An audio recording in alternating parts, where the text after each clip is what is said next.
વિદ્યાર્થી મિત્રો, આપણે આગળના પ્રશ્નની અંદર વેપારી બેંક એટલે શું, વેપારી બેંકના કાર્યો સમજાવો, એ પ્રશ્નનો અભ્યાસ કર્યો. ત્યાર પછી શેડ્યુલ્ડ બેંકો એટલે શું, શેડ્યુલ્ડ બેંક કોને કહેવામાં આવે છે, એ પ્રશ્નનો અભ્યાસ કર્યો. તો વેપારી બેંક એટલે શું, વેપારી બેંકના કાર્યો સમજાવો, કુલ ગુણ 5.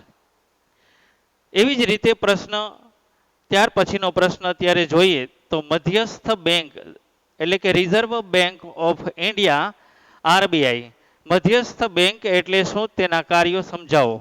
એ પ્રશ્ન પણ 5 માર્કમાં, એટલે કે બોર્ડની પરીક્ષાની અંદર બંને પ્રશ્નમાંથી એક પ્રશ્ન તો 100% પૂછાય જ છે. એટલે વેપારી બેંક એટલે શું, તેના કાર્યો સમજાવો. ત્યાર પછી ખૂબ જ અગત્યનો પ્રશ્ન છે મધ્યસ્થ બેંક એટલે શું, મધ્યસ્થ બેંકના કાર્યો સમજાવો. તો સર્વપ્રથમ મધ્યસ્થ બેંક કોને કહેવામાં આવે છે, પ્રસ્તાવનાની અંદર એની સામાન્ય સમજૂતી છે એ લખવાની હોય છે.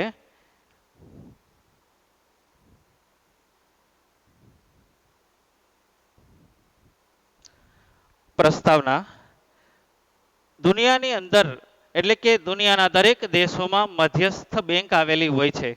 મધ્યસ્થ બેંક એટલે એવી બેંક કે જે તમામ બેંકોનું સંચાલન, મૂલ્યાંકન અને અંકુશ જાળવવાનું કાર્ય કરે છે. આવી રીતે મધ્યસ્થ બેંક છે જુદી જુદી એની નીચે આવેલી તમામ બેંકો છે એનું સંચાલન, મૂલ્યાંકન અને અંકુશ જાળવવાનું કાર્ય કરે છે. અને તમામ વેપારી બેંકોનું સંચાલન રિઝર્વ બેંક ઓફ ઇન્ડિયા કરે છે. તો સામાન્ય સમજૂતી અહીં પ્રસ્તાવનાની અંદર આપણે સામાન્ય રીતે લખવાની હોય છે રિઝર્વ બેંક ઓફ ઇન્ડિયા વિશે. તો રિઝર્વ બેંક ઓફ ઇન્ડિયા છે ભારત જેવા દેશની અંદર ક્યારેક નાણાંનો પુરવઠો વધી જાય અને ક્યારેક નાણાંનો પુરવઠો ઘટી પણ જતો હોય છે. તો નાણાંના પુરવઠામાં વધઘટ થવાને કારણે ભારત દેશની અંદર એટલે કે દેશના અર્થતંત્રમાં ક્યારેક ફુગાવો પણ જોવા મળે, ક્યારેક મંદી પણ જોવા મળે. તો ફુગાવો અને મંદી જેવા પરિબળો હોય તો ત્યારે અર્થતંત્રમાં સમતોલા એટલે કે સ્થિરતા જાળવવા માટે રિઝર્વ બેંક ઓફ ઇન્ડિયાને એવી સત્તા સોંપવામાં આવેલી હોય છે કે જેથી કરીને નાણાંના પુરવઠામાં વધારો પણ કરી શકે અને નાણાંના પુરવઠામાં ઘટાડો પણ કરી શકે. તો વિદ્યાર્થી મિત્રો, નાણાંના પુરવઠામાં ક્યારેક વધારો પણ કરવામાં આવે ને ક્યારેક નાણાંના પુરવઠામાં સંજોગો વસાત ઘટાડો પણ કરવામાં આવતો હોય છે. તો બધી જ સત્તા, સર્વોચ્ચ સત્તા છે એ રિઝર્વ બેંક ઓફ ઇન્ડિયાને સોંપવામાં આવેલી હોય છે. તો પ્રસ્તાવનાની અંદર સામાન્ય રીતે રિઝર્વ બેંક ઓફ ઇન્ડિયા વિશે સમજૂતી આપવામાં આવે છે કે આરબીઆઈ છે એ શું છે, દેશની સર્વોચ્ચ બેંક છે. ત્યાર પછી રિઝર્વ બેંક ઓફ ઇન્ડિયાની સ્થાપના ભારતીય બેન્કિંગ રેગ્યુલેશન એક્ટ 1934 મુજબ રિઝર્વ બેંક ઓફ ઇન્ડિયા છે એની સ્થાપના, રિઝર્વ બેંક ઓફ ઇન્ડિયાની સ્થાપના 1 જાન્યુઆરી 1935માં થઈ હતી. ખાસ યાદ રાખજો કે રિઝર્વ બેંક ઓફ ઇન્ડિયાની સ્થાપના ક્યારે કરવામાં આવેલી હતી. બેન્કિંગ રેગ્યુલેશન એક્ટ 1934 મુજબ રિઝર્વ બેંક ઓફ ઇન્ડિયાની સ્થાપના 1 જાન્યુઆરી 1935માં કરવામાં આવેલી હતી. રિઝર્વ બેંક ઓફ ઇન્ડિયાની સ્થાપના જ્યારે કરવામાં આવેલી ત્યારે કુલ 5 કરોડના ખાનગી મૂડીરોકાણથી રિઝર્વ બેંક ઓફ ઇન્ડિયાની સ્થાપના કરવામાં આવેલી હતી. આ ઉપરાંત રિઝર્વ બેંક ઓફ ઇન્ડિયાનું રાષ્ટ્રીયકરણ 1 જાન્યુઆરી 1949માં રિઝર્વ બેંક ઓફ ઇન્ડિયાનું રાષ્ટ્રીયકરણ કરવામાં આવ્યું હતું. તો રિઝર્વ બેંક ઓફ ઇન્ડિયાને દેશની સર્વોચ્ચ બેંક એટલે ઇંગ્લિશમાં આપણે કહીએ છીએ એપેક્સ બેંક પણ કહેવામાં આવે છે. રિઝર્વ બેંક ઓફ ઇન્ડિયાને દેશની સર્વોચ્ચ બેંક કહેવામાં આવે છે. બોર્ડના પેપરની અંદર ઘણી વખત પૂછાય કે દેશની સર્વોચ્ચ બેંકનું નામ લખો, તો રિઝર્વ બેંક ઓફ ઇન્ડિયા દેશની મધ્યસ્થ બેંક પણ જેને કહેવામાં આવે છે. આપણે પ્રશ્નના અનુસંધાનમાં મધ્યસ્થ બેંક એટલે શું, મધ્યસ્થ બેંકના કાર્યો સમજાવો. હવે એમાં પ્રસ્તાવનાની અંદર સામાન્ય સમજૂતી આપવામાં આવેલી રિઝર્વ બેંક ઓફ ઇન્ડિયા વિશે. હવે રિઝર્વ બેંક ઓફ ઇન્ડિયાની વ્યાખ્યા.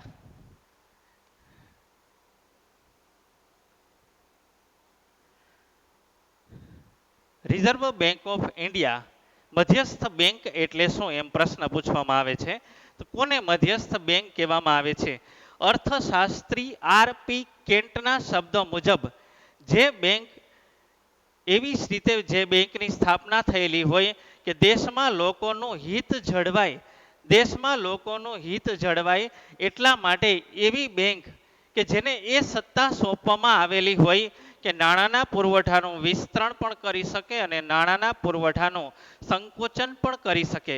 વિસ્તરણ એટલે વધારો અને સંકોચન એટલે ઘટાડો. ખાસ ધ્યાન રાખજો કે એવી બેંક કે જે બેંકને સત્તા સોંપવામાં આવેલી હોય, એવી સત્તા સોંપવામાં આવી હોય કે નાણાંના પુરવઠામાં વધારો પણ કરી શકે અને નાણાંના પુરવઠામાં ઘટાડો પણ કરી શકે એવી સંસ્થા જેને રિઝર્વ બેંક ઓફ ઇન્ડિયા કહેવામાં આવે છે. સામાન્ય રીતે આવી રીતે આપણે રિઝર્વ બેંક ઓફ ઇન્ડિયાની વ્યાખ્યા છે એ સમજવાની હોય છે. આરપી કેન્ટના શબ્દોમાં અર્થશાસ્ત્રી આરપી કેન્ટ જણાવે છે કે એવી સંસ્થા કે જે દેશમાં પ્રજાનો હક અને હિતની જાળવણી કરવા માટે નાણાંના પુરવઠાનું વિસ્તરણ પણ કરી શકે અને નાણાંના પુરવઠાનું સંકોચન પણ કરી શકે, જેને મધ્યસ્થ બેંક કહેવામાં આવે છે. તો મધ્યસ્થ બેંકની વ્યાખ્યા સમજી ગયા. હવે જોઈએ મધ્યસ્થ બેંકના કાર્યો. મધ્યસ્થ બેંકના કાર્યો સામાન્ય રીતે બે વિભાગમાં વહેંચાયેલ છે, નાણાકીય કાર્યો અને બિન નાણાકીય કાર્યો. અથવા પહેલા આપણે જોઈએ નાણાકીય કાર્યો અથવા નાણાકીય જવાબદારી જેને કહેવામાં આવે છે. પરીક્ષામાં 5 ગુણનો પ્રશ્ન પૂછાય તો બિન નાણાકીય કાર્યો અને નાણાકીય કાર્યો બંને કાર્યોની સમજૂતી આપણે આપવાની હોય છે. તો જોઈએ નાણાકીય કાર્યો.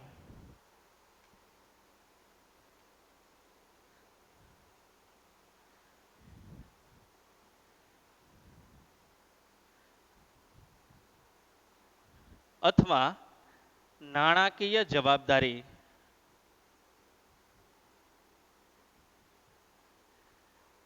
તો નાણાકીય કાર્યો અથવા નાણાકીય જવાબદારી એમાં જોઈએ પેલું જ કાર્ય ચલણ બહાર પાડવાનું કાર્ય.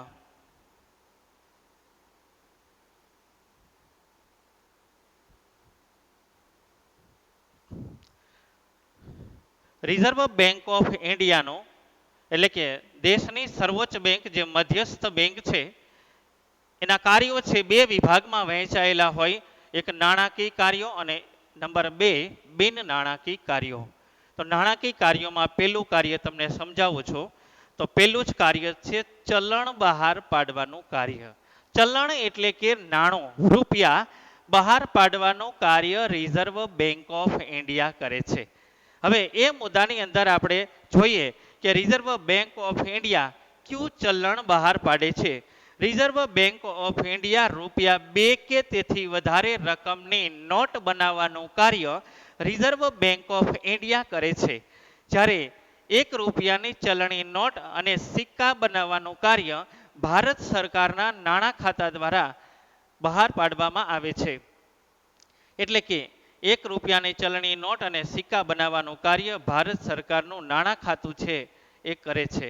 તો આવી રીતે આપણા દેશની અંદર દેશની સર્વોચ્ચ બેંક છે કયું નાણું છે એ બહાર પાડે છે આપણને સામાન્ય રીતે ખબર હોવી જોઈએ. રૂપિયા 2 કે તેથી વધારે રકમની નોટ બનાવવાનું કાર્ય રિઝર્વ બેંક ઓફ ઇન્ડિયા કરે છે. 2 રૂપિયાની નોટ હોય, 5 રૂપિયાની હોય, 10 રૂપિયાની હોય કે પછી 20 રૂપિયાની હોય, 100 રૂપિયાની હોય, 500ની હોય, 1000 રૂપિયાની નોટ હોય કે 2000 રૂપિયાની નોટ હોય તો તમામ નાણું બહાર પાડવાનું કાર્ય રિઝર્વ બેંક ઓફ ઇન્ડિયા કરે છે. જ્યારે 1 રૂપિયાની નોટ, ખાસ ધ્યાન રાખજો, 1 રૂપિયાની ચલણી નોટ અને સિક્કા બનાવવાનું કાર્ય રિઝર્વ બેંક ઓફ ઇન્ડિયા છે એ કરતી નથી. તો ભારત સરકારના નાણાં ખાતા દ્વારા એ નાણું છે એ બહાર પાડવામાં આવે છે. સામાન્ય રીતે એનું સંચાલન અને જાળવણી અને એનો વહીવટ કરવાનું કાર્ય આરબીઆઈ છે એ કરી આપે છે. સરકાર વતી એની જાળવણી કરવાનું કાર્ય રિઝર્વ બેંક ઓફ ઇન્ડિયા કરી દે છે. તો પેલું જ કાર્ય છે ચલણ બહાર પાડવાનું કાર્ય. નંબર 2 બીજું કાર્ય છે સરકારની બેંક તરીકેનું કાર્ય.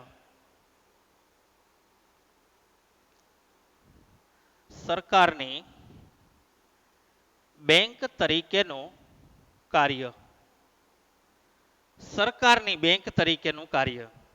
બરાબર ધ્યાન આપજો કે સરકાર વતી રિઝર્વ બેંક ઓફ ઇન્ડિયા અનેક કાર્યો કરે છે એટલે એને સરકારની બેંક તરીકેનું કાર્ય કહેવામાં આવે છે. તો મુદ્દાના અનુસંધાનમાં પહેલા સામાન્ય સમજૂતી આપણને ખબર હોવી જોઈએ કે સરકારની બેંક તરીકેનું કાર્ય છે રિઝર્વ બેંક ઓફ ઇન્ડિયા કરે છે. એટલે કેન્દ્ર સરકાર અને રાજ્ય સરકારની બેંકો તેના એજન્ટ તરીકે રિઝર્વ બેંક ઓફ ઇન્ડિયા અને સલાહ સૂચન પણ રિઝર્વ બેંક ઓફ ઇન્ડિયા કરે છે. માટે એને સરકારની બેંક તરીકેનું કાર્ય કહેવામાં આવે છે. આ ઉપરાંત ₹1 સરકારના બોન્ડ, જુદા જુદા શેર, ડિબેન્ચર, આ ઉપરાંત સરકારના ખાતાઓ, ₹1ની ચલણી નોટ અને ચલણી સિક્કાઓ વગેરેનો વહીવટ છે રિઝર્વ બેંક ઓફ ઇન્ડિયા છે કરી આપે છે. માટે આરબીઆઈ એટલે કે રિઝર્વ બેંક ઓફ ઇન્ડિયાને સરકારની બેંક તરીકે ઓળખવામાં આવે છે. તો અહીં બીજું કાર્ય છે સામાન્ય રીતે પૂર્ણ થાય છે. ત્યાર પછી આપણે ત્રીજું કાર્ય જોઈએ, બેંકોની બેંક તરીકેનું કાર્ય અને અંતિમ સહાયક તરીકેનું કાર્ય. નંબર 3, બેંકોની બેંક તરીકેનું કાર્ય અને અંતિમ સહાયક તરીકેનું કાર્ય.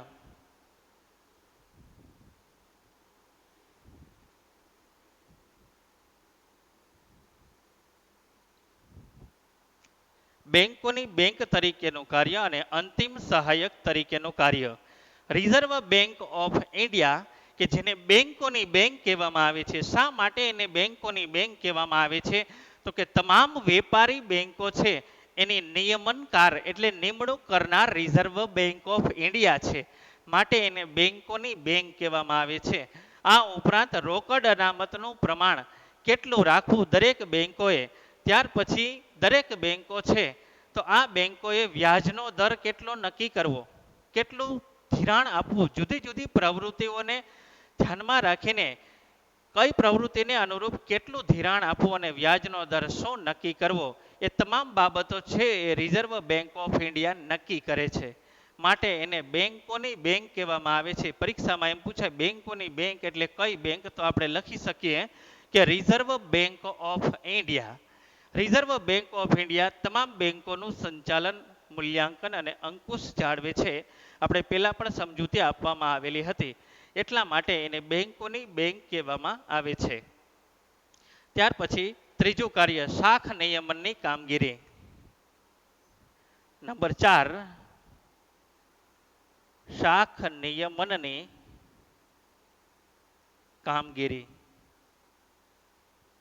રિઝર્વ બેંક ઓફ ઇન્ડિયા શાખ સર્જનની પ્રવૃત્તિ પર નિયંત્રણ રાખી શકે છે. જુદા જુદા નાણાકીય સાધનો વડે રિઝર્વ બેંક ઓફ ઇન્ડિયા શાખ સર્જનની પ્રવૃત્તિ પર અને નાણાંના પુરવઠા પર નિયંત્રણ રાખે છે, જેને શાખ નિયમનની કામગીરી અથવા શાખ સર્જનની પ્રવૃત્તિ પર નિયંત્રણ રાખવાનું કાર્ય કહેવામાં આવે છે. એટલે કે રિઝર્વ બેંક ઓફ ઇન્ડિયા નાણાકીય સાધનો, આ નાણાકીય સાધનો એટલે આપણે આગળના પ્રશ્નમાં, આ પછીના પ્રશ્નની અંદર અભ્યાસ કરશો. એની અંદર નાણાકીય સાધનો એટલે કે પરિમાણાત્મક સાધનો તરીકે જેને ઓળખવામાં આવે છે અને ગુણાત્મક સાધનો તરીકે ઓળખવામાં આવે છે, જેની મદદથી રિઝર્વ બેંક ઓફ ઇન્ડિયા નાણાંના પુરવઠામાં વધારો પણ કરી શકે અને નાણાંના પુરવઠામાં ઘટાડો પણ કરી શકે. તો આ સાધનો છે bank rate, repo rate, reverse repo rate. આ ઉપરાંત કપરા સમયમાં સ્થિરતા લાવવા માટેની જોગવાઈ અને રોકડ અનામતનું પ્રમાણ જેને CRR કહેવામાં આવે છે, અને ત્યાર પછી કાયદા માન્ય પ્રવાહિતાનું પ્રમાણ એ જેને કહેવામાં આવે છે SLR, અને ત્યાર પછી શાખ નિયમનની કામગીરી. આવી રીતે જુદી જુદી પ્રવૃત્તિઓ છે રિઝર્વ બેંક ઓફ ઇન્ડિયા કરતી હોય છે, માટે એને દેશની સર્વોચ્ચ બેંક છે એ કહેવામાં આવે છે. હવે શાખ નિયમનની કામગીરી છે એટલે કે નાણાકીય સાધનો જે મેં તમને કીધું એ પ્રમાણે જુદા જુદા નાણાકીય સાધનો વડે શાખ નિયમનની કામગીરી રિઝર્વ બેંક ઓફ ઇન્ડિયા કરે છે. એટલે વેપારી બેંકો છે શાખ સર્જન કેટલું કરવું? શાખ સર્જન એટલે એક નાણાંમાંથી, એક થાપણમાંથી અનેક નવી થાપણો સર્જાય, જેને શાખ સર્જન કહેવામાં આવે છે. જે મુદ્દો આપણે વેપારી બેંકનો આપણે પ્રશ્ન સમજાવવામાં આવ્યો હતો, વેપારી બેંકના કાર્યો સમજાવો, એના કાર્યોની અંદર શાખ સર્જનની પ્રવૃત્તિ ઉદાહરણ દ્વારા સમજૂતી આપવામાં આવેલી હતી. તો શાખ સર્જનની પ્રવૃત્તિ એટલે નાણાકીય સાધનો વડે રિઝર્વ બેંક ઓફ ઇન્ડિયા શાખ સર્જનની, વેપારી બેંકોની શાખ સર્જનની પ્રવૃત્તિ અને નાણાંના પુરવઠા પર નિયંત્રણ રાખે છે, જેને શાખ નિયમનની કામગીરી અથવા શાખ સર્જનની પ્રવૃત્તિ પર નિયંત્રણનું કાર્ય કહેવામાં આવે છે. ત્યાર પછી હુંડિયામણના દર અંગેની જાળવણી. નંબર 5,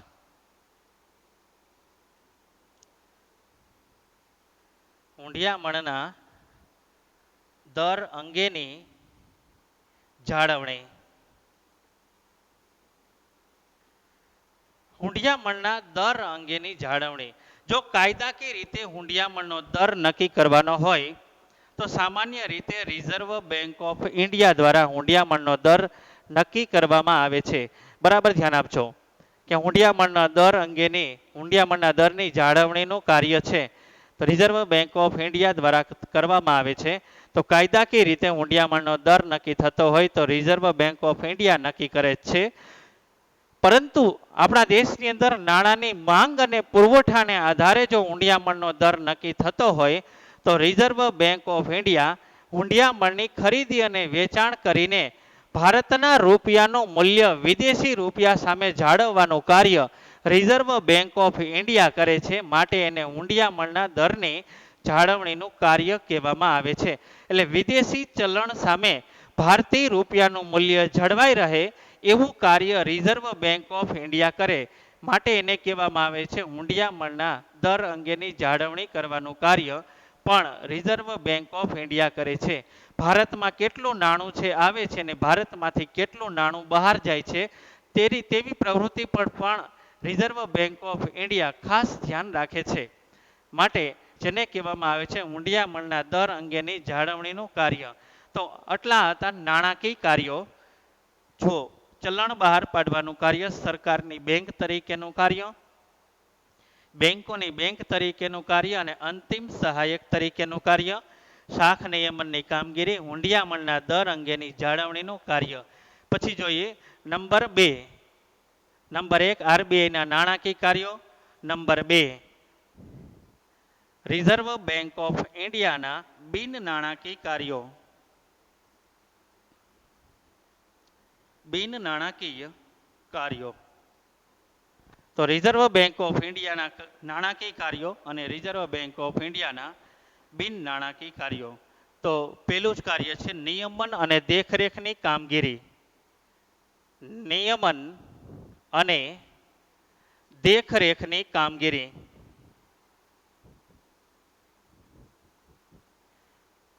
બીજું કાર્ય છે પ્રોત્સાહન કાર્યો. ત્રીજું કાર્ય છે સમાવેશી વિકાસના કાર્યો.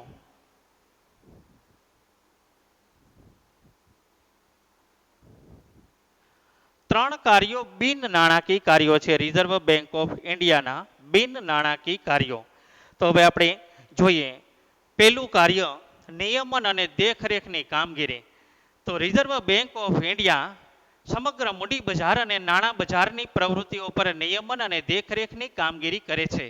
મૂડી બજાર એટલે આપણા દેશની અંદર સામાન્ય રીતે ચીજ વસ્તુઓના ભાવ છે એમાં વધઘટ થતી હોય તો મૂડી બજાર ઉપર ધ્યાન રાખે અને નાણાં બજાર એટલે વ્યાજના દરમાં સામાન્ય રીતે જુદા જુદા ફેરફાર થતા હોય તો તમામ પ્રવૃત્તિઓ ઉપર રિઝર્વ બેંક ઓફ ઇન્ડિયા ખાસ ધ્યાન રાખે છે. એટલે બે બાબતો અગત્યના બે મુદ્દા છે પહેલાં તમારે સમજવાના જોવાના. આપણે જ્યારે આપણે બિન નાણાકીય કાર્યો સમજાવતા હોઈએ ત્યારે નિયમન અને દેખરેખની કામગીરીમાં બે શબ્દ યાદ રાખવાના છે કે સમગ્ર મૂડી બજાર અને નાણાં બજાર પર દેખરેખ અને નિયમનની કામગીરી છે રિઝર્વ બેંક ઓફ ઇન્ડિયા કરે છે.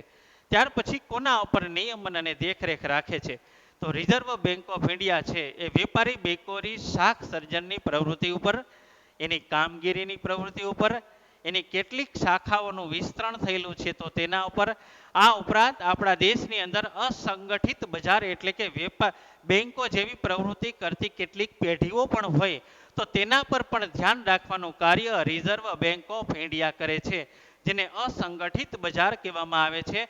સામાન્ય રીતે આપણે જોઈએ તો આ અસંગઠિત બજારમાં કોનો સમાવેશ થાય તો કે વ્યાજ વટાવનો ધંધો કરતી વ્યક્તિઓનો સમાવેશ થાય છે જેને ઇંગ્લિશમાં સ્પેક્યુલેટિવ એક્ટિવિટીઝ કહેવામાં આવે છે, તો સટ્ટાખોર કહેવામાં આવે છે.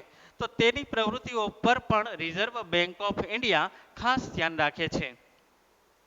આ ઉપરાંત સહકારી બેંકો પર પણ રિઝર્વ બેંક ઓફ ઇન્ડિયા ધ્યાન રાખે છે, તમામ પ્રવૃત્તિઓ પર ધ્યાન રાખે છે માટે એને નિયમન અને દેખરેખની કામગીરી કહેવામાં આવે છે. હવે જોઈએ રિઝર્વ બેંક ઓફ ઇન્ડિયા પ્રોત્સાહન કાર્યો ક્યાં ક્યાં કરે છે. પ્રોત્સાહન આપવાનું કાર્ય રિઝર્વ બેંક ઓફ ઇન્ડિયા કરે છે. ક્યારેક એવું બનતું હોય કે આપણા દેશની અંદર ઘણી બધી એવી વ્યક્તિઓ હોય કે જેને બેંકમાં ખાતું ખોલાવ્યું ન હોય. હવે આવી વ્યક્તિઓ બેંકમાં ખાતું ખોલાવ્યું ન હોય તો સામાન્ય રીતે ચેકના બદલે કેશથી એટલે રોકડ રકમનો ઉપયોગ કરીને વ્યવહાર કરે. આ ઉપરાંત અસંગઠિત નાણાં બજારનો ઉપયોગ કરે. વ્યાજ વટાવનો ધંધો કરતી વ્યક્તિ હોય તો તેની પાસેથી નાણાં છે વ્યાજે લે છે અને એનું શોષણ થાય છે. એટલા માટે રિઝર્વ બેંક ઓફ ઇન્ડિયા પ્રોત્સાહન આપવાનું કાર્ય કરે છે. હવે આવા લોકો કે જેને બેંકમાં ખાતું ખોલાવ્યું ન હોય તો ચેકના બદલે કેશથી વ્યવહાર કરે તો આપણા દેશને શું નુકસાન થાય એ તમને હું સમજાવું છું કે ભારત દેશની અંદર સાચી રાષ્ટ્રીય આવક છે આપણે જાણી શકતા નથી.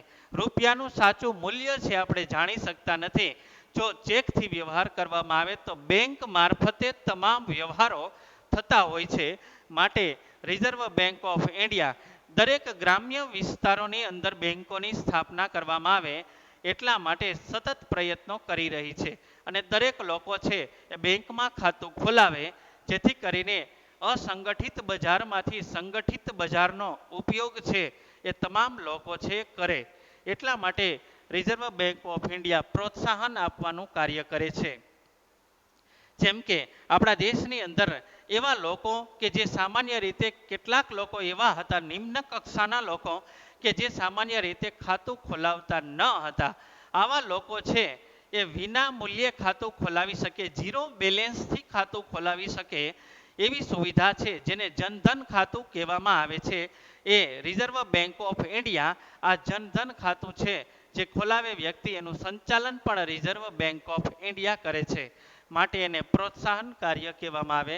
સામાન્ય રીતે કે જે ગ્રામ્ય વિસ્તારોમાં બેંકોની સ્થાપના થયેલી ન હોય આવા વિસ્તારોમાં રિઝર્વ બેંક ઓફ ઇન્ડિયા જુદા જુદા ગ્રામ્ય વિસ્તારોમાં બેંકોની સ્થાપના કરે જેથી કરીને તમામ લોકો બેંકમાં ખાતું ખોલાવે અને ખરીદી અને વેચાણના વ્યવહારો છે તે વ્યવહારો ચેક મારફતે કરે.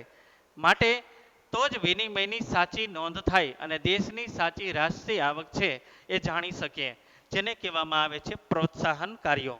ત્યાર પછી ત્રીજું કાર્ય છે સમાવેશી વિકાસના કાર્યો. સમાવેશી વિકાસના કાર્યો એટલે શું? કોને કહેવામાં આવે છે સમાવેશી વિકાસના કાર્યો? આપણા દેશની અંદર આર્થિક ભિન્નતા છે અને શહેરી અને ગ્રામીણ ભિન્નતા છે. આર્થિક ભિન્નતા એટલે શું? હવે શબ્દ તમને સમજાવું મિત્રો કે આર્થિક ભિન્નતા કોને કહેવાય? આર્થિક ભિન્નતા એટલે આર્થિક અસમાનતા. ભારત જેવા દેશની અંદર ગરીબ લોકો પણ વસે છે અને ધનિક લોકો પણ વસે છે જેને આર્થિક અસમાનતા કહેવામાં આવે છે. શહેરી અને ગ્રામીણ ભિન્નતા એટલે કે શહેરી ક્ષેત્ર અને ગ્રામીણ ક્ષેત્રના લોકો વચ્ચે પણ ઘણી વખત એવા વ્યવહારો થતા હોય કે જુદાપણું જોવા મળતું હોય. તો જ્યારે આર્થિક ભિન્નતા અને શહેરી અને ગ્રામીણ ભિન્નતા હોય ત્યારે નાણાકીય ફેરફારો થતા હોય, આર્થિક ફેરફારો થતા હોય તો સમગ્ર લોકોને આવી પ્રવૃત્તિઓમાં ફેરફાર થાય, વ્યાજના દરમાં ફેરફાર થાય તો સમગ્ર લોકોને ખ્યાલ આવે એવી પ્રવૃત્તિઓ છે રિઝર્વ બેંક ઓફ ઇન્ડિયા છે એ કરે છે. એટલે કે આપણા દેશની અંદર ક્યારે પણ આવા નાણાકીય ફેરફારો થતા હોય તો reserve bank of India website પર આવા આંકડાઓ ઇન્ટરનેટના માધ્યમ દ્વારા બહાર પાડવામાં આવે છે જેથી કરીને દુનિયાની અંદર દરેક લોકો છે એ વિના મૂલ્યે આવા નાણાકીય ફેરફારો થતા હોય તો એની ખબર પડી શકે છે. માટે એને કહેવામાં આવે છે સમાવેશી વિકાસના કાર્યો. આ ઉપરાંત આપણા દેશની અંદર જનધન ખાતું છે બરાબર છે, એનું સંચાલન પણ રિઝર્વ બેંક ઓફ ઇન્ડિયા કરે છે. આ ઉપરાંત નિમ્ન કક્ષાના એવા ક્ષેત્રો દાખલા તરીકે નાના ખેડૂતો, સ્વરોજગારો, બેરોજગારો, આ ઉપરાંત નાના ગૃહ ઉદ્યોગોને ધિરાણ આપવા માટે અગ્રિમતા આપવામાં આવે છે. એટલે આવા નાના ક્ષેત્રો છે એનો સમાવેશ જે સર્વપ્રથમ આવા ક્ષેત્રોને ધિરાણ આપવામાં આવે છે જે નાના ક્ષેત્રો છે. કારણ કે આપણા દેશનો આર્થિક વિકાસ થાય એટલા માટે આવા નાના જે ક્ષેત્રો છે એનો વિકાસ કરવા માટે અગ્રિમતા આપવામાં આવે રિઝર્વ બેંક ઓફ ઇન્ડિયા દ્વારા જેને કહેવામાં આવે છે સમાવેશી વિકાસના કાર્યો. તો રિઝર્વ બેંક ઓફ ઇન્ડિયાના કાર્યો અહીં પૂર્ણ થાય છે પ્રશ્ન. મધ્યસ્થ બેંક એટલે શું? મધ્યસ્થ બેંકના કાર્યો સમજાવો. એમાં નાણાકીય કાર્યો અને બિન નાણાકીય કાર્યોની સમજૂતી પૂર્ણ થાય છે. હવે પછીનો પ્રશ્ન આપણે જોઈએ. નાણાકીય નીતિ એટલે શું? નાણાકીય નીતિના સાધનો છે, સમજાવો. નાણાકીય નીતિ એટલે શું? નાણાકીય નીતિના સાધનો સમજાવો. નાણાકીય નીતિના સાધનો બે વિભાગમાં વહેંચાયેલ છે.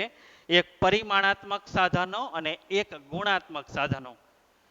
હવે વિદ્યાર્થી મિત્રો, એ આપણે ધ્યાન રાખવાનું છે કે પરિમાણાત્મક સાધનો એટલે શું અને ગુણાત્મક સાધનો એટલે શું. પરીક્ષામાં એક ગુણમાં આપણે વ્યાખ્યા પૂછાય છે કે પરિમાણાત્મક સાધનો એટલે શું અને ગુણાત્મક સાધનો એટલે શું. તો કોને પરિમાણાત્મક સાધનો કહેવાય અને કોને ગુણાત્મક સાધનો કહેવાય? તો એ પહેલાં આપણે નાણાકીય નીતિની વ્યાખ્યા સમજશું, ત્યાર પછી પરિમાણાત્મક સાધનો અને ત્યાર પછી ગુણાત્મક સાધનો. પરિમાણાત્મક સાધનોની વ્યાખ્યા તમને સમજાવું એમાં ખાસ ધ્યાન રાખજો કે સમગ્ર દેશના અર્થતંત્ર ઉપર ભારત દેશના એટલે સમગ્ર ભારત દેશના અર્થતંત્ર ઉપર એક સરખી અસર પહોંચાડતા સાધનો, જેને કહેવામાં આવે છે નાણાકીય નીતિના પરિમાણાત્મક સાધનો. હવે આ વ્યાખ્યામાં ખાલી એક જ શબ્દનો ફેરફાર કરવાનો છે કે સમગ્ર અર્થતંત્ર ઉપર એક સરખી અસર પહોંચાડતા સાધનો એટલે નાણાકીય નીતિના પરિમાણાત્મક સાધનો. હવે વ્યાખ્યા સમજીએ ગુણાત્મક સાધનો. સમગ્ર શબ્દ છે એ કાઢી નાખશો. જ્યાં અમુક જ ક્ષેત્ર ઉપર અસર પહોંચાડતા સાધનો એટલે નાણાકીય નીતિના ગુણાત્મક સાધનો. તો બે વ્યાખ્યા તમને સમજાવી કે નાણાકીય નીતિના ગુણાત્મક સાધનો અને નાણાકીય નીતિના પરિમાણાત્મક સાધનો. સમગ્ર ક્ષેત્ર પર અસર પહોંચાડતા સાધનો એટલે નાણાકીય નીતિના પરિમાણાત્મક સાધનો અને અમુક ક્ષેત્રો ઉપર અસર પહોંચાડતા સાધનો એટલે નાણાકીય નીતિના ગુણાત્મક સાધનો. હવે નાણાકીય નીતિ એટલે શું? બરાબર સમજવાની છે આ વ્યાખ્યા. નાણાકીય નીતિ કોને કહેવામાં આવે છે? નાણાકીય નીતિ એટલે નાણાંના પુરવઠાને અંકુશ કરવાની નીતિ એટલે નાણાકીય નીતિ. શા માટે નાણાંના પુરવઠામાં અંકુશ કરવાની નીતિ રિઝર્વ બેંક ઓફ ઇન્ડિયા દ્વારા અપનાવવામાં આવતી હોય છે? એટલે કે દેશમાં નાણાંની માંગને અનુરૂપ નાણાંનો પુરવઠો રહે, દેશમાં નાણાંની માંગને અનુરૂપ નાણાંનો પુરવઠો રહે એટલા માટે ભારત સરકાર દ્વારા સામાન્ય રીતે રિઝર્વ બેંક ઓફ ઇન્ડિયા દ્વારા નાણાકીય નીતિ અપનાવવામાં આવતી હોય. ક્યારેક નાણાંના પુરવઠામાં વધારો પણ થઈ જાય અને ક્યારેક નાણાંના પુરવઠામાં ઘટાડો પણ થયેલો જોવા મળે. ત્યારે અર્થતંત્રમાં તેજી અને મંદી જેવા પરિબળો એટલે કે ફુગાવો અને મંદી જેવા પરિબળો છે જોવા મળતા હોય છે. તો દેશમાં આર્થિક સમતુલા જળવાય એટલા માટે નાણાકીય નીતિના સાધનો છે એ અપનાવવામાં આવે છે. નાણાકીય નીતિના સાધનો વડે આર્થિક સમતુલા જળવાય એવા પ્રયત્નો છે એ રિઝર્વ બેંક ઓફ ઇન્ડિયા દ્વારા કરવામાં આવે છે.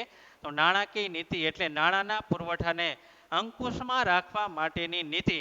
દેશમાં લોકોનું એટલે કે પ્રજાનું હક અને હિતની જાળવણી થાય એટલા માટે સામાન્ય રીતે આપણા દેશના નાણાંનો પુરવઠામાં વધારો પણ કરી શકાય અને નાણાંના પુરવઠામાં ઘટાડો પણ કરી શકાય એવી નીતિ જેને કહેવામાં આવે છે નાણાકીય નીતિ.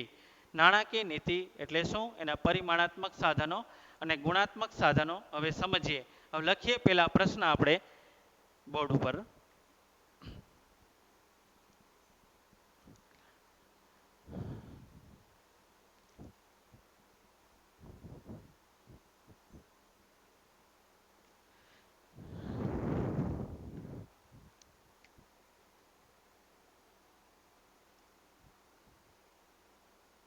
નાણાકીય નીતિ એટલે શું? નાણાકીય નીતિના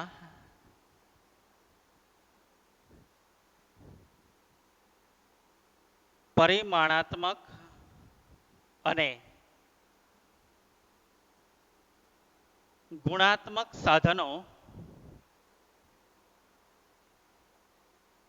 વિશે સમજૂતી આપો. કુલ ગુણ 5. ક્યારેક પરીક્ષામાં નાણાકીય નીતિના પરિમાણાત્મક સાધનો વિશે ફક્ત પૂછવામાં આવે. 5 માર્કમાં એવી રીતે પણ પ્રશ્ન પૂછાય કે નાણાકીય નીતિના પરિમાણાત્મક સાધનો સમજાવો. તો 5 માર્કમાં ફક્ત પરિમાણાત્મક સાધનો વિશે જ સમજૂતી આપવાની હોય. ક્યારેક પરીક્ષામાં એવી રીતે પ્રશ્ન પૂછાય કે નાણાકીય નીતિના ગુણાત્મક સાધનો વિશે સમજૂતી આપો. તો ફક્ત ગુણાત્મક સાધનો જ આપણે લખવાના. 3 ગુણમાં પ્રશ્ન પૂછાય ક્યારેક ગુણાત્મક સાધનો વિશે સમજૂતી આપો. તો ગુણાત્મક સાધનો વિશે સામાન્ય રીતે આપણે સમજૂતી લખવાની હોય છે. તો નાણાકીય નીતિના પરિમાણાત્મક સાધનો અને ગુણાત્મક સાધનો.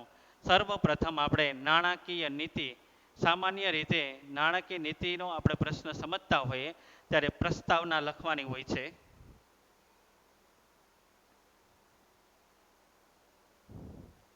પ્રસ્તાવના એટલે કે નાણાકીય નીતિ વિશેની બાબતો છે એ પ્રસ્તાવનાની અંદર રજૂઆત કરવાની હોય છે. સૈદ્ધાંતિક રીતે એટલે કે નીતિ નિયમો, એવા નીતિ નિયમોની રચના કરવામાં આવે જેથી કરીને નાણાંના પુરવઠામાં વધારો પણ કરવામાં આવે અને નાણાંના પુરવઠામાં ઘટાડો પણ કરવામાં આવતો હોય છે. એટલે નાણાંના પુરવઠાને અંકુશમાં લાવવા માટેની નીતિ અપનાવવામાં આવતી હોય છે, જેને નાણાકીય નીતિ કહેવામાં આવે છે. દેશમાં ફુગાવો અને મંદી જેવા પરિબળો હોય ત્યારે નાણાકીય નીતિ છે સરકાર દ્વારા અપનાવવામાં આવતી હોય. એટલે કે નાણાંના પુરવઠામાં વધારો પણ કરવો પડે, ક્યારેક નાણાંના પુરવઠામાં ઘટાડો પણ કરવો પડે. ત્યાર પછી અર્થ. નાણાકીય નીતિ એટલે શું? કોને કહેવામાં આવે છે નાણાકીય નીતિ? તો કે દેશમાં પ્રજાનું હિત જળવાય એટલા માટે નાણાંના પુરવઠામાં વિસ્તરણ અને નાણાંના પુરવઠાનું સંકોચન કરવા માટેની નીતિ, જેને કહેવામાં આવે છે નાણાકીય નીતિ. હવે નાણાકીય નીતિના પરિમાણાત્મક સાધનો. નંબર 1, નાણાકીય નીતિના પરિમાણાત્મક સાધનો.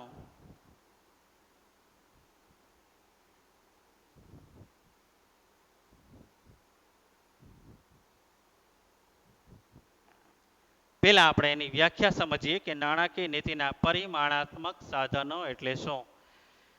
નાણાકીય નીતિના પરિમાણાત્મક સાધનો એટલે એવા સાધનો કે દેશના સમગ્ર અર્થતંત્ર પર એક સરખી અસર પહોંચાડે તેને કહેવામાં આવે છે નાણાકીય નીતિના પરિમાણાત્મક સાધનો. ભારત દેશના સમગ્ર અર્થતંત્ર ઉપર એક સરખી અસર પહોંચાડે જેને નાણાકીય નીતિના પરિમાણાત્મક સાધનો કહેવામાં આવે છે. તો હવે જોઈએ આ પરિમાણાત્મક સાધનોમાં કયા કયા સાધનોનો સમાવેશ થાય છે. જે સામાન્ય રીતે બેંકો દ્વારા આવા સાધનોનો ઉપયોગ કરવામાં આવે છે. અને જ્યારે આ પ્રશ્નની સમજૂતી આપતા હોઈએ ત્યારે દરેક મુદ્દાની અંદર ફુગાવો અને મંદી છે બંને શબ્દો વિશેની સમજૂતી દરેક વિદ્યાર્થીઓએ ખાસ લખવાની હોય છે. એટલે ક્યારેક ફુગાવો હોય ત્યારે આ સાધન વડે કેવી રીતે ફુગાવો છે દૂર થાય છે, અને મંદી હોય દેશના અર્થતંત્રમાં તો આ જુદા જુદા સાધનો વડે કેવી રીતે મંદી છે એને દૂર કરવામાં આવે છે. તો ફુગાવો અને મંદી બંને શબ્દની સમજૂતી દરેક નાણાકીય નીતિના પરિમાણાત્મક સાધનોની અંદર આપણે સમજાવવાની હોય છે.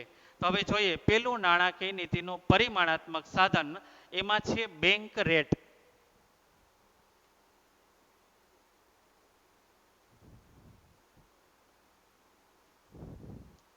બેંક રેટ નાણાકીય નીતિનું પરિમાણાત્મક સાધન. પછી રેપો રેટ અને રિવર્સ રેપો રેટ. ત્યાર પછી કપરા સમયમાં સ્થિરતા લાવવા માટેની જોગવાઈ. ત્યાર પછી CRR કેશ રિઝર્વ રેટિયો કહેવાય. અને ત્યાર પછી SLR સ્ટેચ્યુટરી લિક્વિડિટી રેટિયો, જેને કાયદા માન્ય પ્રવાહિતતાનું પ્રમાણ કહેવામાં આવે છે, SLR. ત્યાર પછી OMO ઓપન માર્કેટ ઓપરેશન કહેવાય, એટલે ખુલ્લા બજારના કાર્યો રિઝર્વ બેંક ઓફ ઇન્ડિયા દ્વારા કરવામાં આવે છે. અને છેલ્લે RBIના સરવૈયાને ઊંડિયામણના વધતા અને ઘટતા આંચકાઓથી મુક્ત કરવા માટેની સ્ટરીલાઇઝેશનની નીતિ. આવી રીતે પરિમાણાત્મક સાધનો છે એ સામાન્ય રીતે અહીં પૂર્ણ થાય છે. તો પરિમાણાત્મક સાધનોમાં પહેલું સાધન સમજાવું છું, બેંક રેટ. હવે ખાસ ધ્યાન રાખવાનું છે કે અહીં બે બેંકો છે, એક સર્વોચ્ચ બેંક અને એક એની નીચે સ્થપાયેલી બેંકો. રિઝર્વ બેંક ઓફ ઇન્ડિયા અને એક બાજુ છે વેપારી બેંકો. ખાસ ધ્યાન એ રાખવાનું છે કે કઈ બેંક પાસેથી ધિરાણ લે છે અને કેટલા સમયગાળા માટેનું ધિરાણ લે. જ્યારે વ્યાખ્યા લખતા હોઈએ ત્યારે ખાસ ધ્યાનમાં રાખવાનું છે કે બોર્ડની એક્ઝામમાં બેંક રેટ, રેપો રેટ અને રિવર્સ રેપો રેટ ત્રણ વ્યાખ્યામાંથી એક વ્યાખ્યા 100% પૂછવામાં આવે છે. તો બે બેંકો હંમેશા હોય છે, એક રિઝર્વ બેંક ઓફ ઇન્ડિયા હોય અને એક એની નીચે સ્થપાયેલી વેપારી બેંકો હોય. કઈ બેંક પાસેથી ધિરાણ લે છે એ અહીં વ્યાખ્યાની અંદર ખાસ ધ્યાન રાખવાનું છે કે વેપારી બેંકોને જ્યારે લાંબા સમયગાળા માટે ધિરાણની જરૂર હોય, જ્યારે વેપારી બેંકોને લાંબા સમયગાળા માટે ધિરાણની જરૂર હોય અને રિઝર્વ બેંક ઓફ ઇન્ડિયા પાસેથી આ ધિરાણ મેળવવામાં આવે અને જે વ્યાજનો દર નક્કી થાય તેને કહેવામાં આવે છે બેંક રેટ. બરાબર ધ્યાન આપજો કે એક બાજુ વેપારી બેંક છે, વેપારી બેંક, આ વેપારી બેંકો છે આરબીઆઈ પાસેથી ધિરાણ મેળવે છે. રિઝર્વ બેંક ઓફ ઇન્ડિયા પાસેથી ધિરાણ વેપારી બેંકો છે મેળવે છે અને જે વ્યાજનો દર નક્કી થાય તેને બેંક રેટ કહેવામાં આવે છે.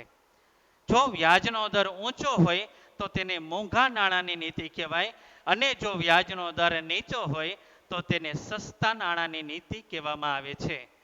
એટલે કે ક્યારેક વ્યાજનો દર વધારવામાં આવે અને ક્યારેક વ્યાજનો દર ઘટાડવામાં પણ આવે. જો ફુગાવો હોય તો રિઝર્વ બેંક ઓફ ઇન્ડિયા છે વ્યાજનો દર વધારી દે, જેથી કરીને વેપારી બેંકો ઊંચા વ્યાજના દરે છે પ્રજાને ધિરાણ આપે, એટલે લોકો ઊંચા વ્યાજના દરે ધિરાણ મેળવવા માટે આવે નહીં. ફુગાવામાં સતત ચીજ વસ્તુઓનો ભાવ છે સતત વધતો હોય, દેશમાં નાણાંની માંગ કરતાં નાણાંનો પુરવઠો વધારે હોય તેને ફુગાવો કહેવામાં આવે છે. અને સામાન્ય શબ્દોમાં ફુગાવો એટલે ચીજ વસ્તુઓના ભાવમાં સતત વધારો થવો, જેને ફુગાવો કહેવાય છે. એટલે ફુગાવો જ્યારે હોય દેશની અંદર ત્યારે નાણાંના પુરવઠામાં ઘટાડો કરવાનો હોય. એટલા માટે રિઝર્વ બેંક ઓફ ઇન્ડિયા મોંઘા નાણાંની નીતિ અપનાવે, વ્યાજના દરમાં વધારો કરી દે, એટલે જાહેર જનતા છે ધિરાણ ઓછું મેળવવા માટે આવે, જેથી દેશમાં નાણાંનો પુરવઠો ઘટે અને વધતી ચીજ વસ્તુઓના ભાવ છે એમાં ઘટાડો થાય. કારણ કે પબ્લિક પાસે પોતાના ખીચામાં નાણું ન હોય તો ચીજ વસ્તુઓ છે ખરીદવા માટે સામાન્ય રીતે પબ્લિક જતી નથી. જેને વેપારી બેંકો છે આરબીઆઈ પાસેથી ધિરાણ મેળવે છે. હવે એવી જ રીતે આપણે મંદીની બાબત જોઈએ તો તેનાથી ઉલટી પરિસ્થિતિ, ફુગાવાના સમય દરમિયાન વ્યાજ દરમાં વધારો કરે તો મંદીના સમય દરમિયાન રિઝર્વ બેંક ઓફ ઇન્ડિયા વ્યાજ દરમાં ઘટાડો કરે. એટલે વેપારી બેંકો પોતાના વ્યાજના દરમાં ઘટાડો કરે એટલે સસ્તા નાણાંની નીતિ અપનાવે, જેથી દેશમાંથી તમામ લોકો છે વધુમાં વધુ લોકો ધિરાણ લેવા માટે આવે અને બધા જ લોકો પાસે દેશના અર્થતંત્રમાં નાણાંનો પુરવઠો વધે. નાણાંનો પુરવઠો વધે એટલા માટે તમામ ચીજવસ્તુઓના ભાવો છે ઘટતા હોય તો મંદીમાંથી તેજી તરફ છે એ વાતાવરણ સર્જી શકાય છે. તો આવી રીતે ફુગાવાના સમય દરમિયાન અને મંદીના સમય દરમિયાન પરિમાણાત્મક સાધન એમાં બેંક રેટ દ્વારા ક્યારેક આરબીઆઈ દ્વારા વધારો પણ કરવામાં આવે વ્યાજના દરમાં અને ક્યારેક ઘટાડો પણ કરવામાં આવે. બંને બાબતો તમારે સમજાવવાની હોય. જ્યારે લાંબા સમયગાળા માટે ધિરાણ લેવામાં આવતું હોય ત્યારે બેંક રેટનો ઉપયોગ કરવામાં આવે અને ટૂંક સમયમાં કે આપણા દેશના અર્થતંત્રમાં ક્યારેક ટૂંક સમયમાં પણ ફેરફાર કરવો પડે, એટલા માટે જ્યારે બેંક રેટની જગ્યાએ રેપો રેટનો ઉપયોગ કરવામાં આવે, ક્યારેક નાણાંનો પુરવઠો ઝડપથી વધારવામાં આવે, ક્યારેક નાણાંનો પુરવઠો ટૂંક સમયમાં ઘટાડવાનો પણ હોય. આપણા દેશની અંદર પ્રજાના હક અને હિતની જાળવણી કરવા માટે ટૂંક સમયમાં પણ ક્યારેક ફેરફાર કરવો પડે. તો જોઈએ હવે ત્યાર પછીનું નાણાકીય નીતિનું પરિમાણાત્મક સાધન બેંક રેટ પછી repo rate.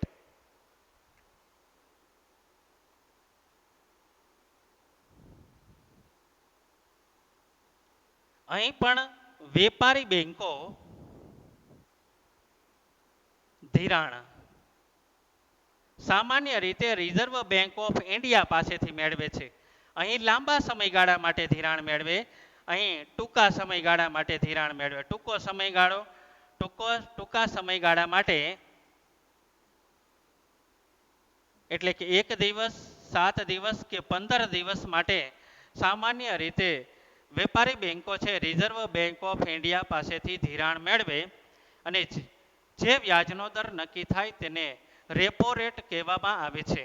Reserve bank of India જે ધિરાણ છે વેપારી બેંકોને ટૂંક સમય માટે આપે છે. બરાબર ધ્યાન આપજો કે વેપારી બેંક છે એ રિઝર્વ બેંક ઓફ ઇન્ડિયા પાસેથી 1 દિવસ, 7 દિવસ કે 15 દિવસ માટે ધિરાણ મેળવે તો એને જેના પર જે વ્યાજનો દર નક્કી થાય તો તેને રેપો રેટ કહેવામાં આવે છે. રેપો રેટ પછી એ જ મુદ્દાની અંદર આપણે અભ્યાસ કરવાનો છે reverse repo rate.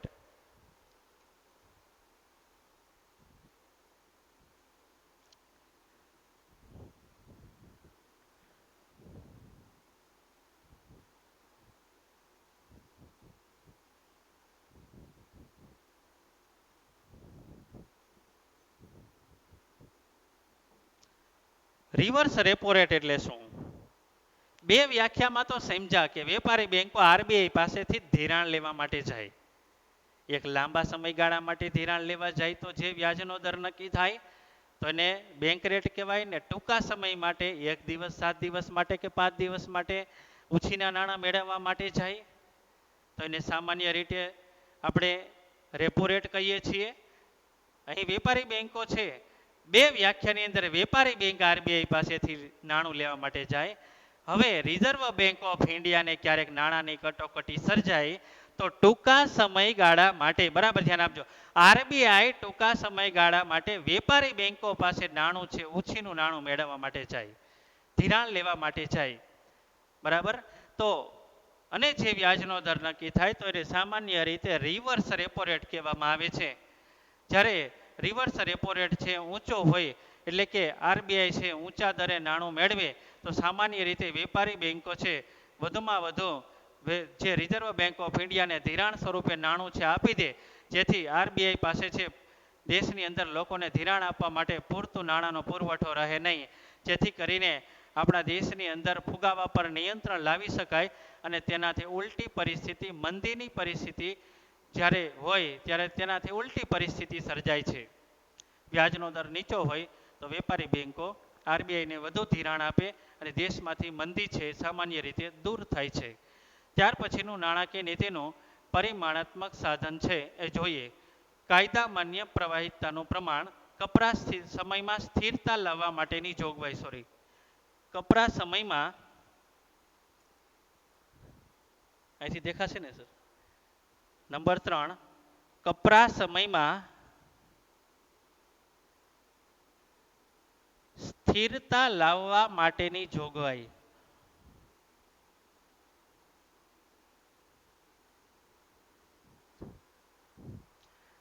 Reserve bank of India ક્યારેક વેપારી બેંકો છે એની પાસે નાણાકીય કટોકટી સર્જાય તો સરકારી જામીનગીરીઓ વેપારી બેંકોને આપીને ધિરાણ મેળવે, જેને કપરા સમયમાં સ્થિરતા લાવવા માટેની જોગવાઈ કહેવામાં આવે છે. સામાન્ય રીતે તેના પર વ્યાજનો દર વધારે હોય છે, જેને માર્જિનલ સ્ટેન્ડિંગ ફેસિલિટી કહેવામાં આવે છે.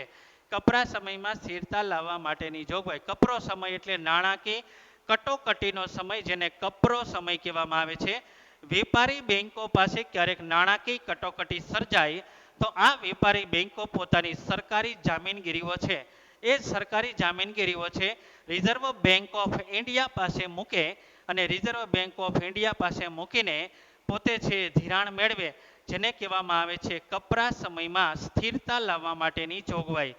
ત્યાર પછીનું આપણે પરિમાણાત્મક સાધનો જોઈએ. આગળ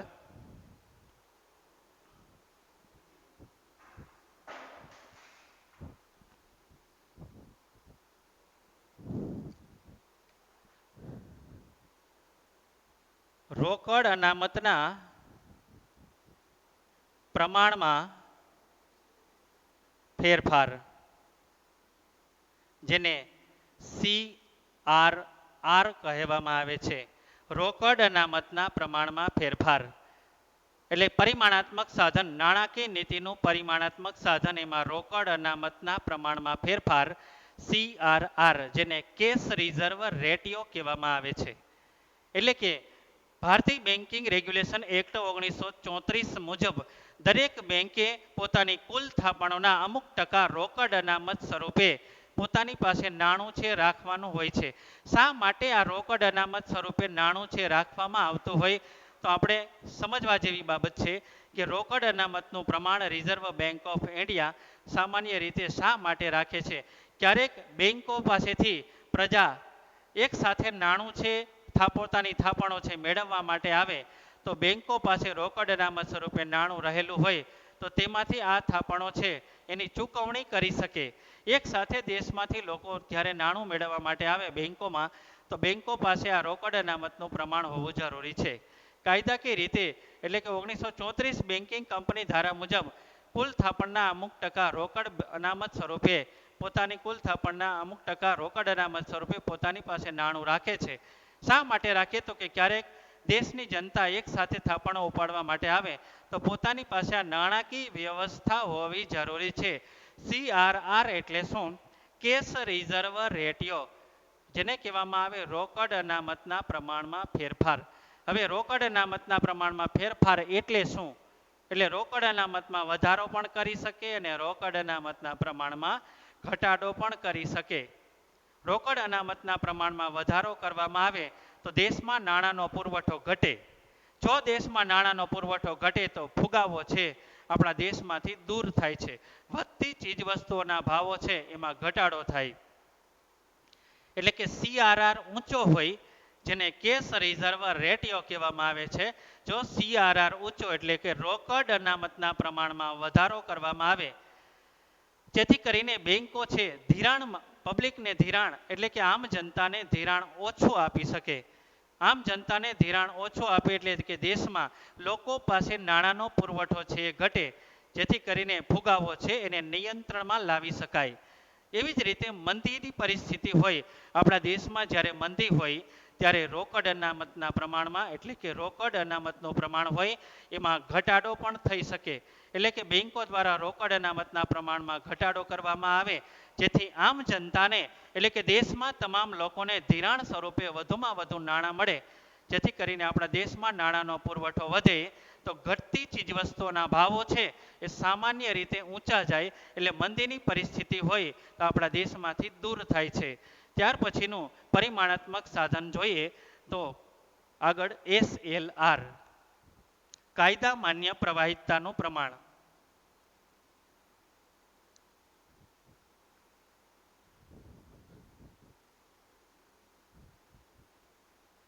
જેને SLR કહેવામાં આવે છે. SLR એટલે શું? ખાસ ધ્યાન રાખજો.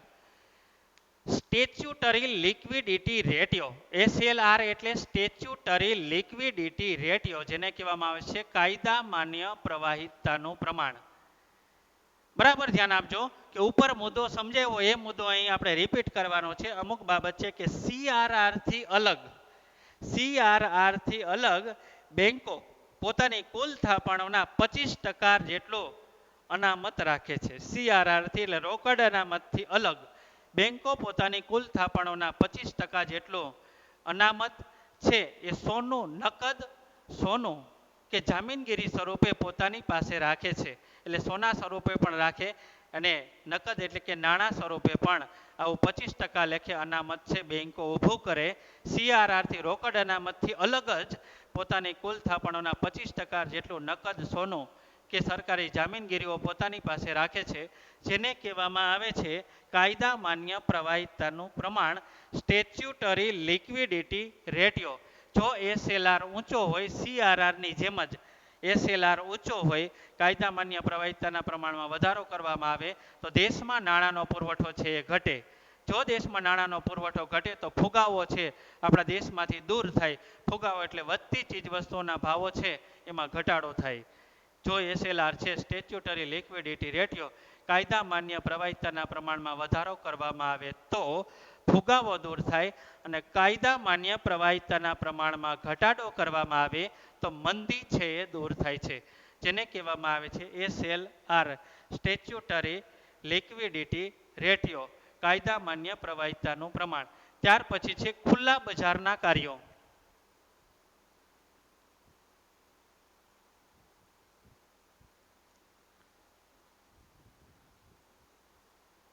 જેને OMO કહેવામાં આવે છે.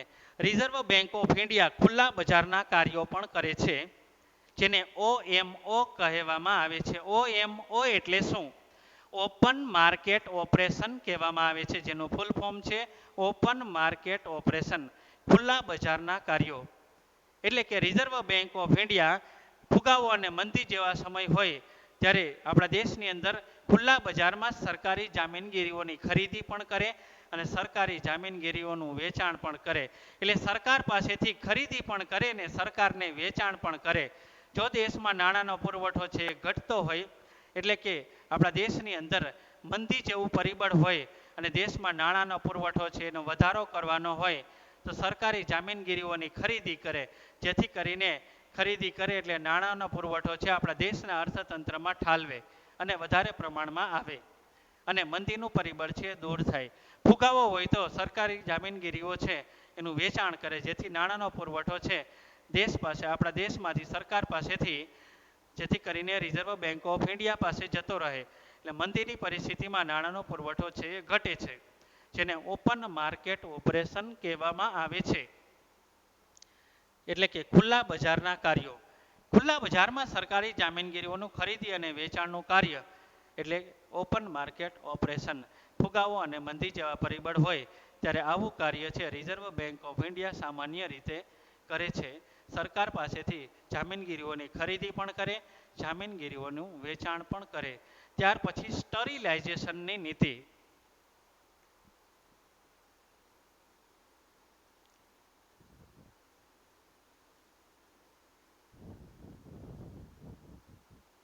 ખૂબ જ અગત્યનો શબ્દ છે સ્ટરીલાઇઝેશનની નીતિ એટલે શું?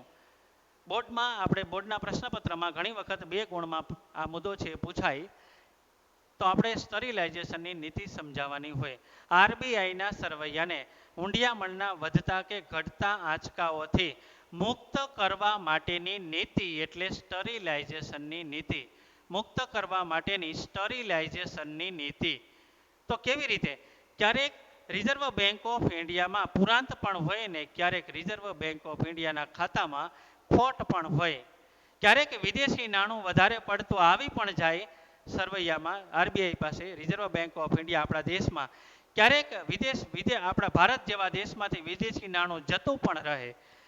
એટલે કે ક્યારેક વધારે પડતું વિદેશી નાણું આપણા દેશમાં આવી પણ જાય, ક્યારેક આપણા દેશમાંથી વિદેશી નાણું છે, ભારતનું નાણું છે વિદેશમાં જતું પણ રહે.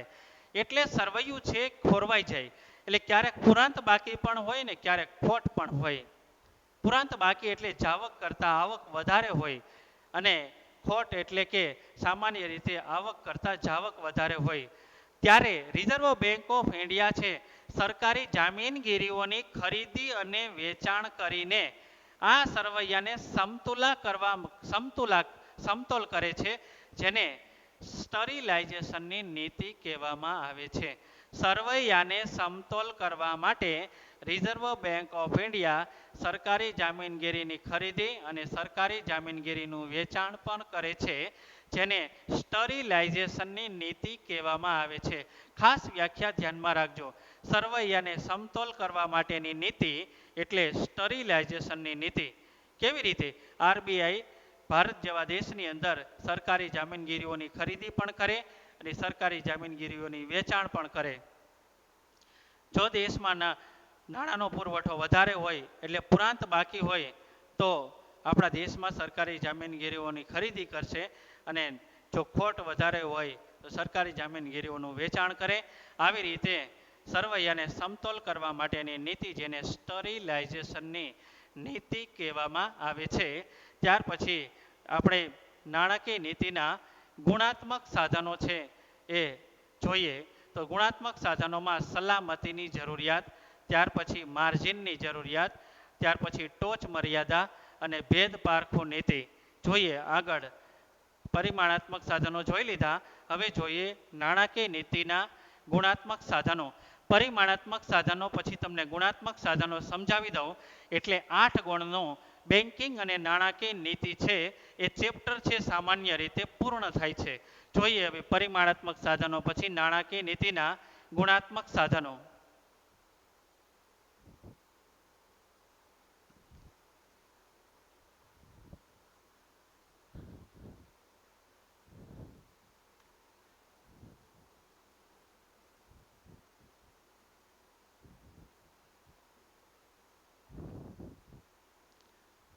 નાણાકીય નીતિના નાણાકીય નીતિના પરિમાણાત્મક સાધનો, ત્યાર પછી નાણાકીય નીતિના ગુણાત્મક સાધનો. જો પરીક્ષાની અંદર ફક્ત ગુણાત્મક સાધનો પૂછાય, ઘણી વખત એવું પણ બનતું હોય કે સામાન્ય રીતે 3 ગુણનો પ્રશ્ન હોય તો 5 માર્કમાં પણ આપણે પૂછવામાં આવે છે બોર્ડમાં.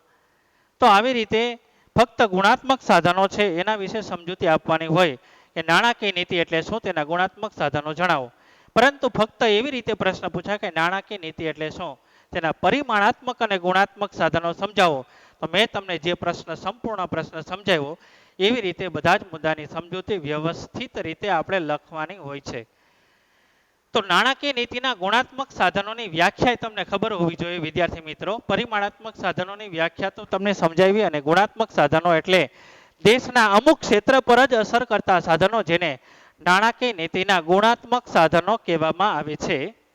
તો નાણાકીય નીતિના ગુણાત્મક સાધનોમાં પહેલું જ સાધન છે સલામતીની જરૂરિયાત. સલામતીની જરૂરિયાત એટલે કે વેપારી બેંકો છે સામાન્ય રીતે પ્રજાને જ્યારે ધિરાણ આપે છે તો આ ધિરાણ છે એ પાછું મળે એની કોઈ ચોકસાઈ હોતી નથી. એટલે કે બેંકો પ્રજાને જ્યારે ધિરાણ આપે ત્યારે પ્રજા જે નાણું મેળવે એ પાછું નિયત સમયમાં પાછું બેંકોને પરત કરશે એની કોઈ ચોકસાઈ હોતી નથી. તો સામાન્ય રીતે આપણે ધિરાણ લેવા માટે જઈએ તો પણ બેંકો છે પોતાની સલામતી સ્વરૂપે આપણી પાસેથી કોઈને કોઈ ચીજ વસ્તુઓ છે એ મુકાવે છે. દાખલા તરીકે આપણે મકાનની ખરીદી કરવાની હોય એટલે કે બેંકો મારફતે આપણે મકાનની ખરીદી કરીએ, આપણી પાસે પૂરતા નાણાંની વ્યવસ્થા ન હોય અને આપણે મકાનની ખરીદી કરવી હોય તો બેંક મારફતે આપણે ધિરાણ મેળવીએ, બેંકો આપણને ધિરાણ આપે. તો મકાનનો દસ્તાવેજ છે સામાન્ય રીતે બેંકો પોતાની પાસે રાખે છે પોતાની સલામતી માટે, જેને સલામતીનું કાર્ય કહેવામાં આવે છે. આ બેંકો સલામતી માટે મકાનનો દસ્તાવેજ રાખે.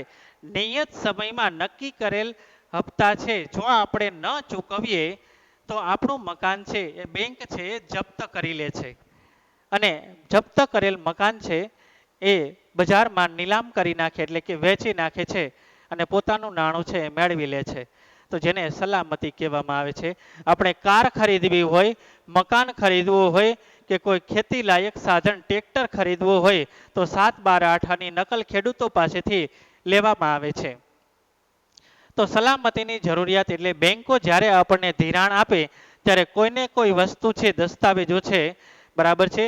આ ઉપરાંત આપણે કોઈ વાહન લેવું હોય તો એનો સામાન્ય રીતે આરસી બુક છે તે પણ બેંકો છે પોતાની પાસે રાખે છે, અને જ્યારે આપણા હપ્તા પૂર્ણ થાય ત્યારે મકાનનો દસ્તાવેજ કે આપણા વાહનની આરસી બુક છે આપણને મળી શકે છે, જેને સલામતી કહેવામાં આવે છે. જુદી જુદી પ્રવૃત્તિઓને અનુસાર બેંકો જુદા જુદા સ્વરૂપે સલામતી સ્વરૂપે કોઈને કોઈ વસ્તુ મેળવે છે.